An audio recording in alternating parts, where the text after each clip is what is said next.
Hi there, Sandy here. Welcome to another jewelry making video at keepsakecrafts.net. Today we're going to make this very trendy necklace. It is so easy to put together, uses just a few supplies, but has a lot of dramatic impact.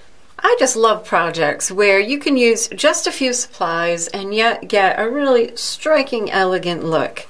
And this necklace is very much on trend with the bar necklaces and the tassels. If you don't know how to make a tassel, you can check out my video. I'll have a link to it on how to make tassels. They're really simple, and what's fun is that you can make them in any colors you want. I've made mine in this bright chartreuse green, and they're just a lot of fun to have dangling at the end of your necklace. So besides the tassels, all you need is some chain, some head pins, and some beads. And the beads can be absolutely anything you want, and I mean anything. Right here I have some 6mm green unakite beads, and I just thought they were kind of a nice look with the antique gold and the chartreuse. But you could use crystals, you could use pearls, you could use little tiny seed beads, you could do anything. These just kind of have nice proportions. And what I have for chain is some chain that has big enough links for my eye pins to be able to go through. And I have here 33 inches of chain, and because it's so long, I'm not going to bother to put a clasp in the back. But you certainly could if you wanted to make it shorter. But this style of necklace is usually worn really long. So the first thing you should probably do is kind of start laying out your design. Figure out how many bars and how many beads you want. I'm going to have my bars 5 and 4 inches from the ends of the chain. So I'm just kind of marking that there. And I'm just looking at it so I kind of visually have an idea. And I've already put 6 beads onto a head pin. So on this one I have 4, and on this one 2. And it kind of brings them closer together. And I think the 6 is too much. Don't look at me. Just making a mess. I think I'm going to start with 5. Yeah, I like that better. And then maybe 3. Oh, I like that. I think I'm going to do that. But you could have a whole bunch. You could go all the way down to 1. You could just have 1 bar, whatever you want. I think this is what I'm going to do though. And then you just make a loop on the other end of your head pin. You can use round nose pliers and wire cutters. I'm going to use my 1-step looper. And I'm going to make sure my loops are both on the same plane. That'll be important to make sure the necklace hangs properly.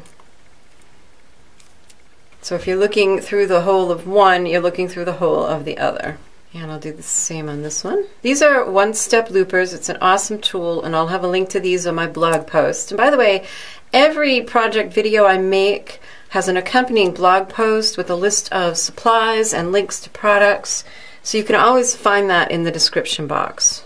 Alright, so back again to measure about 5 inches. Just open up the loop and then place it in your chain. And then just close that loop securely. Now the only place on this necklace you really need to be careful is when you connect the other side of your head pin to the other piece of chain. You want to be sure that you don't twist them. So they need to both go into the chain in the same direction. Otherwise it's going to hang funny and won't hang nice and straight.